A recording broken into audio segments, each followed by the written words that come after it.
আসসালামু আলাইকুম রহমতুল্লাহ।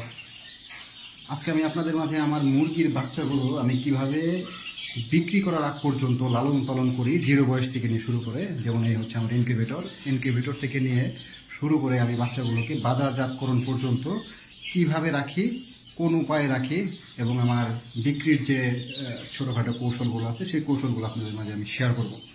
তো প্রথমত হচ্ছে, আমাকে যারা ফলো করেন তারা বেশিরভাগ মানুষই জানেন যে আমি আসলে মূলত ছোট বাচ্চা সেল করি না।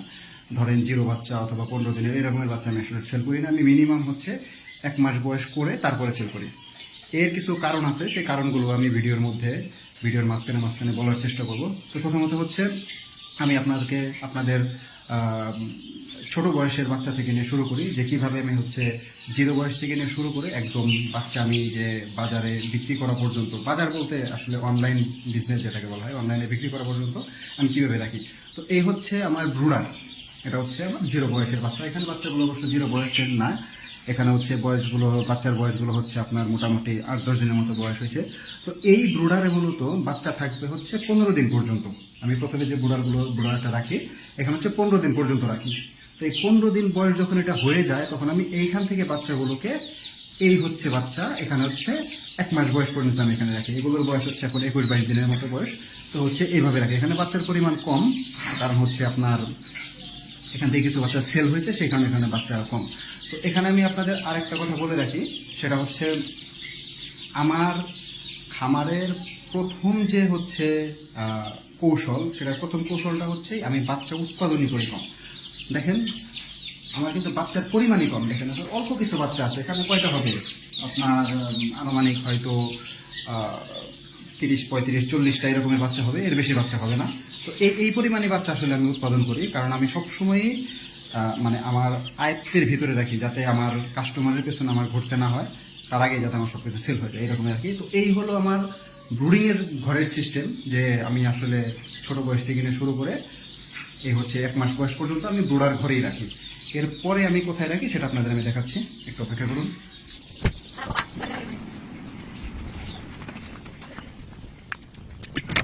তো এই হচ্ছে আমার আরেকটা ঘর, যে ঘরে হচ্ছে আমি আমার মুরগির বাচ্চাগুলোকে যখন 1 মাস বয়স হয়ে যায়, 1 মাস বয়সের পরে আমি বাচ্চাগুলোকে এখানে রাখি।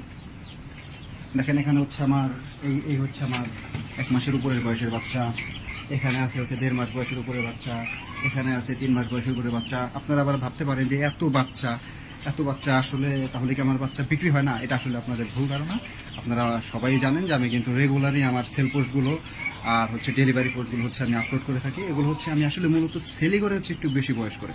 এটা হচ্ছে আমার নিজস্ব কৌশল, আর এটার উদ্দেশ্য হচ্ছে বাচ্চা একটু বয়স করে সেল করলে আপনার লাভটা একটু ভালো পাওয়া যায়। কারণ হচ্ছে আপনার বাচ্চা একটু বেশি ছোট বয়সে আসলে মূলত মুরগির খামারিদের খরচই হচ্ছে প্যারেন্টসের ভিতরে, যে প্যারেন্টসের খরচই হচ্ছে বেশি, প্যারেন্টসের মধ্যে এই খরচটা বেশি হয়। বাচ্চাদের মধ্যে কিন্তু খরচ তেমন হয় না। বাচ্চা উৎপাদন হওয়ার পরে বড় করা পর্যন্ত তেমন একটা খরচ হয় না এই শৌখিন মুরগিদের, তেমন একটা খাবারও হয় না, বা ওই খুব একটা খরচ হয় না। তো সেই কারণে আর কি, যত বেশি বড় করে সেল করি তত লাভের পরিমাণটা বেশি হয়।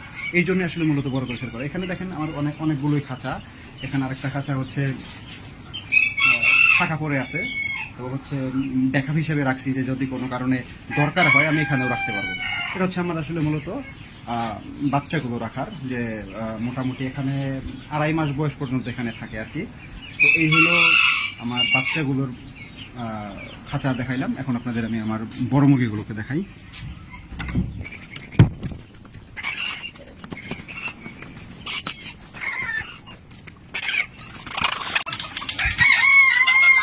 এই হচ্ছে আমার প্যারেন্টসগুলো আমি যেখানে রাখি, এটা হচ্ছে আমার প্যারেন্টসের ঘর।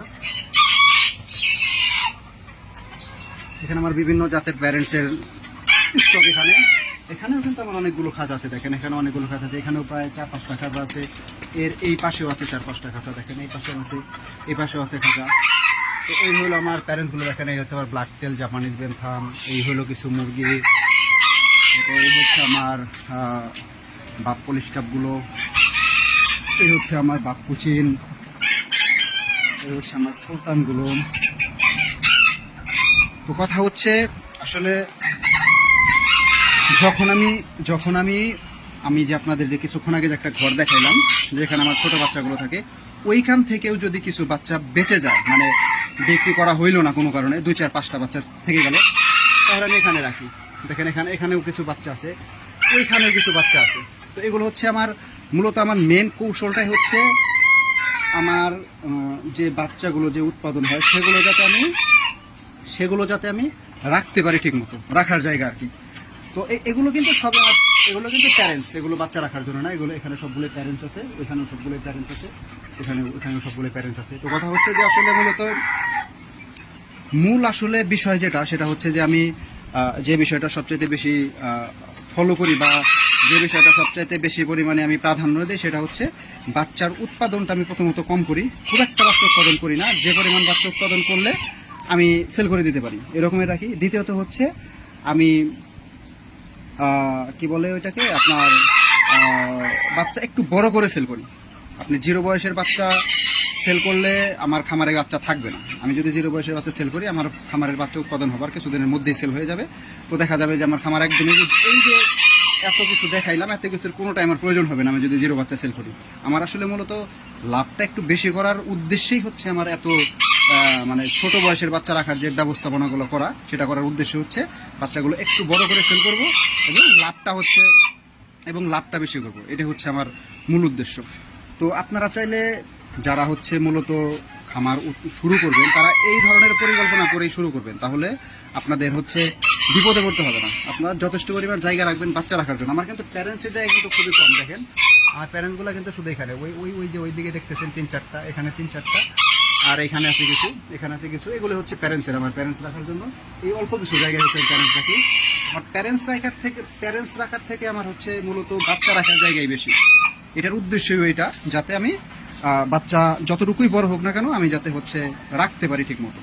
তো ঠিকমতো আসলে রাখতে পারলে বাচ্চা যদি ঠিকমতো রাখার যদি জায়গা থাকে, তাহলে আপনাদের সেল করে নিয়ে প্রবলেম হবে না। আর হচ্ছে যে ধরনের বাচ্চা চায় সে ধরনের বাচ্চা দেওয়া যায়, এই হচ্ছে ব্যাপার। তো আজকে আমি কি মেডিসিন খাওয়াই বা কিভাবে কি পালন টালন করে সেগুলো অন্য একদিন আলোচনা করবো ইনশাল্লাহ। আজকে শুধু জাস্ট আমার লালন পালনের যে ব্যবস্থাগুলো বা আমি ছোটোখাটো যে কৌশলটা অবলম্বন করি সেটা আপনাদের সাথে শেয়ার করলাম। আপনারা চাইলে আমার মতো এইভাবে আপনাদের ব্যবস্থাপনাগুলো রাখতে পারেন, যাতে হচ্ছে আপনাদের বিক্রি করতে কোনো সমস্যা না হয়। মানে আপনারা জায়গাটা একটু বেশি রাখবেন, ঘর বলতে আপনার খাঁচা একটু বেশি পরিমাণে রাখবেন, যাতে বাচ্চা আপনি যেহেতু আমার কৌশল যদি আপনি অবলম্বন করেন যে মোটামুটি একটু বড় করে সেল করবেন আর কি, মানে বাচ্চাগুলোকে একটু বড় করে সেল করবেন, তাহলে একটু জায়গাটা বেশি রাখবেন, যাতে বাচ্চা একটু বড় হওয়ার পরে আপনি সেল করতে পারলেন না, হয়তো বা 2-4টা বাচ্চা থেকে গেল, সেগুলো আপনি যাতে আলাদা আলাদা রাখতে পারেন, একসঙ্গে না রাখে আলাদা আলাদা রাখতে পারেন। এরকমের ভাবে রাখবেন, ইনশাল্লাহ আশা করি আপনাদের তেমন কোনো সমস্যা হবে না। ঠিক আছে, আজকে আমি চেষ্টা করলাম যতটা সম্ভব আমি কিভাবে আমার মুরগি এবং বাচ্চাগুলো রাখি সেটা বোঝানোর জন্য। আসসালামু আলাইকুম।